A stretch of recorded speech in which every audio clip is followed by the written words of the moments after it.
কি হচ্ছে কি বলতো? এটা এমন একটা আনন্দের দিনে তুমি কেন রূপর সঙ্গে এরকম করে কথা বলছো বলো তো? ও আমি কি বলছি সেটাই, আর ও কিভাবে কথা বলছে কি করছে সেটা কিছু না বুঝি। বাচ্চাটাকে একবার দেখলো না শুদ্ধ, একবার কাছে শুদ্ধ এলো না, কি সেটা তো হিংসে দেও। নিজের ভাইপো সেখানেও। জেঠিমণি তুমি এর মধ্যে থেকো না তো, আমাকে রূপুর সঙ্গে কথা বলতে দাও। আর সত্যি তো তোমরা এমন ভাবে তখন থেকে সবাই মিলে ঘিরে ধরে রেখেছো যে রূপু তো বেচারি ভাইপোকে দেখার চান্সই পাচ্ছে না। তাছাড়া রূপু তো খুব ভালো করে জানে না তার হেল্প ছাড়া তার ভাইপোকে আমি মানুষ করতেই পারবো না, সামলাতেই পারবো না। রূপু খুব ভালো করে জানে তার বড় বৌদি এ বাড়ির বড় বউ, আর তার দাদাও খুব একটা সুস্থ নয়। কাজেই ওকে তো ভাইপোর দায়িত্ব নিতেই হবে। এবার এত কিছু শোনার পরও যদি রূপু তার ভাইপোকে কোলে না নেয় তখন তো আমি জোর করে তার কোলে ঠেলে দেবো না। না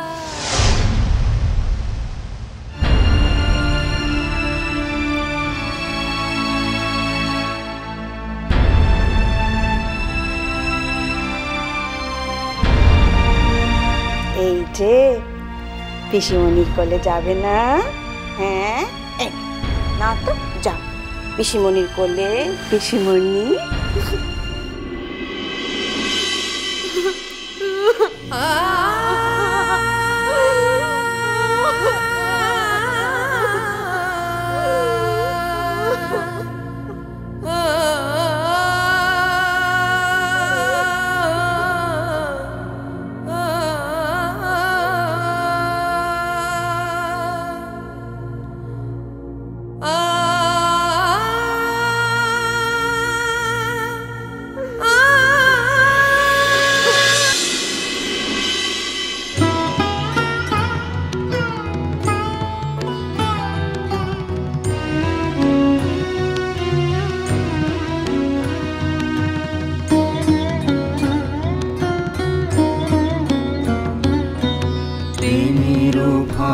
পাতা ভুবনে, প্রেমের ফাঁদ পাতা ভুবনে, কি কোথা ধরা পড়ে। তোরা একটু কর, তোরা প্র্যাকটিসটা কর। হ্যাঁ এগুলো মেলা। হ্যাঁ বল।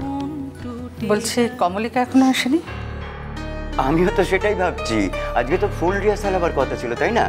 কাল ওকে এতবার বারবার করে বলে দিলাম, আর ও তো এরকম করে না। মানে 1 ঘন্টা হয়ে গেল রিহার্সাল শুরু করে দিয়েছি আমি। অথচ ওরা যখন সকালবেলা বেরোলো আমি বারবার বলে দিয়েছিলাম যে ঠিক সময় চলে আসতে, অথচ ওরা মানে কমলিকা আর আমার বাড়িতে যে গেস্ট এসেছে সে। মানে ওরা কি অনেক দূরে কোথাও গেছে? না না, নর্থ ক্যালকাটায় গেছে। আসলে ওই যে গেস্ট তার রুটটা এখানে, মানে ওর মা বাবা হয়তো একদিন কলকাতায় ছিলেন, তা ও তাদেরই খুঁজতে এসেছে, হয়তো কোনো ক্লু ট্লু পেয়েছে তাই নাকি? হ্যাঁ এনিওয়ে তুমি সব ছাড়ো, তুমি বরঞ্চ রিহার্সালটা কন্টিনিউ করো, আমি মিছে মিছে তোমাকে। না না ঠিক আছে, কমলিকা এলে পাঠিয়ে দেবেন, গানগুলো করতে হবে তো। হ্যাঁ শুরু করি। হ্যাঁ এখানে যা। হ্যাঁ তাহলে কি হলো প্রথমটা 1 2 3 4, তারপরে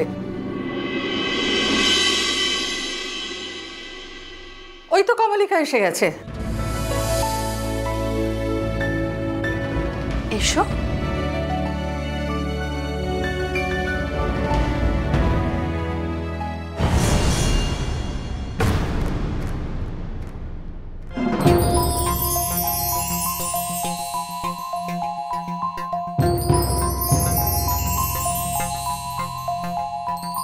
আর বলো না শর্মিলাদি, কি নাটক করতে পারে না এই ছেলেটা, একেবারে ড্রামা কিং একটা।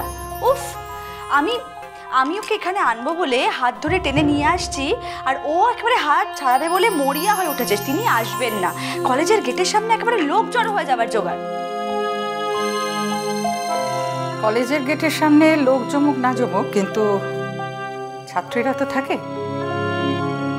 তাই ওই সিন ক্রিয়েটটা কলেজের সামনে না করলেই ভালো করতে কমলিকা।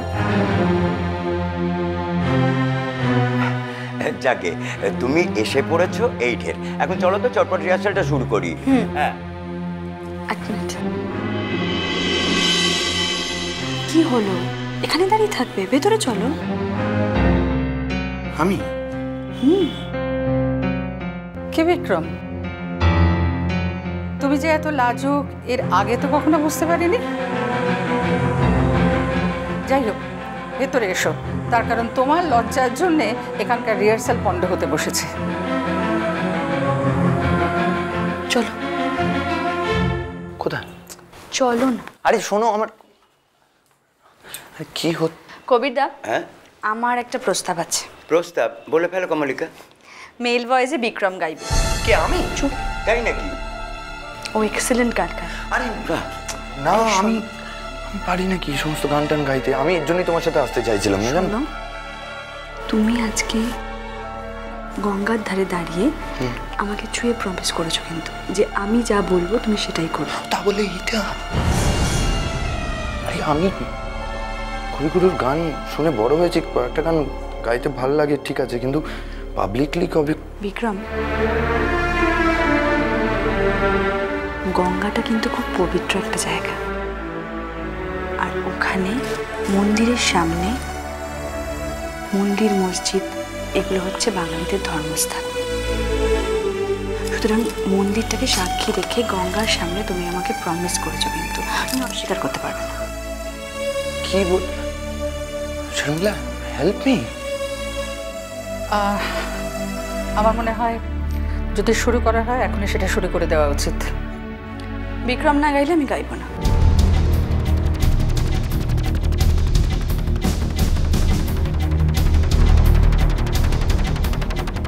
হে বাবা, তুমি এইভাবে আমায় ব্ল্যাকমেল করছো কেন ম্যাম সাহেব?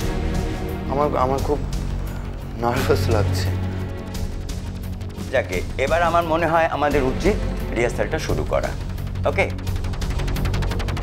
Don't be afraid Vikram. আমি কথা দিচ্ছি, তোমার গান যদি ভালো না লাগে আমি বলবো গেও না। প্রমিস? পাক্কা। Let's start. চলো, তোমরা পজিশন নাও। হ্যাঁ কমলিকা, গানটা ধরবে। চলো।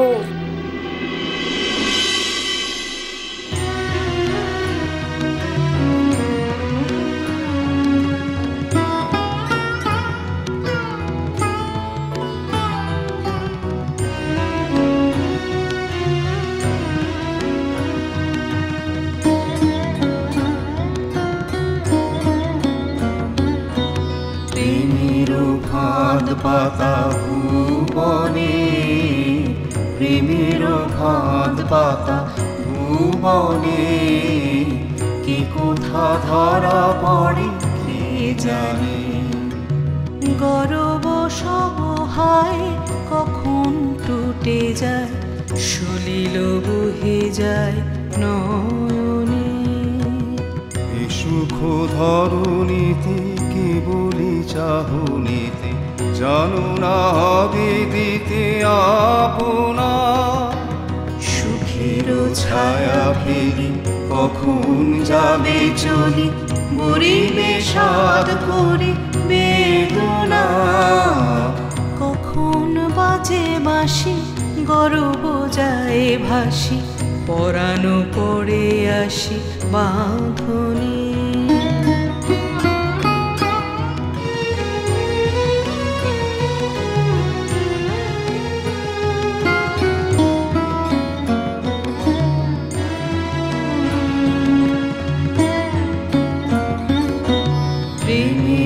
ফাঁদ পাতা ভুবনে, প্রেমের ফাঁদ পাতা ভুবনে, কে কোথা ধরা পড়ে কে জানে।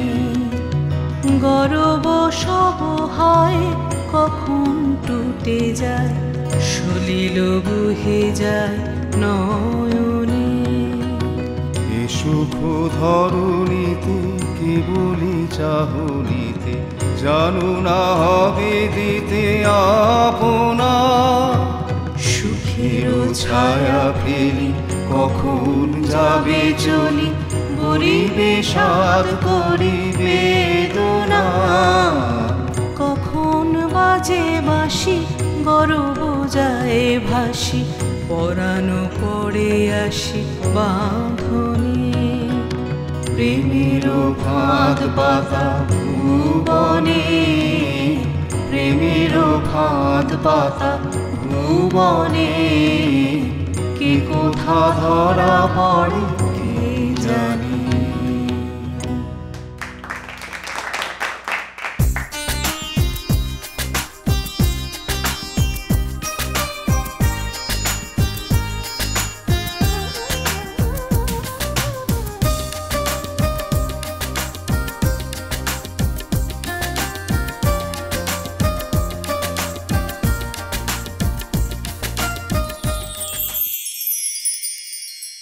তুমি না জেনেও ঠিক বলে চলছি। আমি এইভাবেই নিজের রুট সার্চ করছি। মেম সাহেবের সাথে দেখা না হলে আমি এটা বুঝতেও পারতাম না যে শিকড়ের টান কতটা গভীর হতে পারে। শিকড়ের সন্ধান আমি পেয়েছি হচ্ছে, আর এই শিকড়ের হাত ধরেই আমি আমার আসল শিকড়ের সন্ধানে পৌঁছতে পারবো, আমি নিশ্চিত। মিষ্টি কুটুম মিষ্টি কুটুম মিষ্টি কুটুম।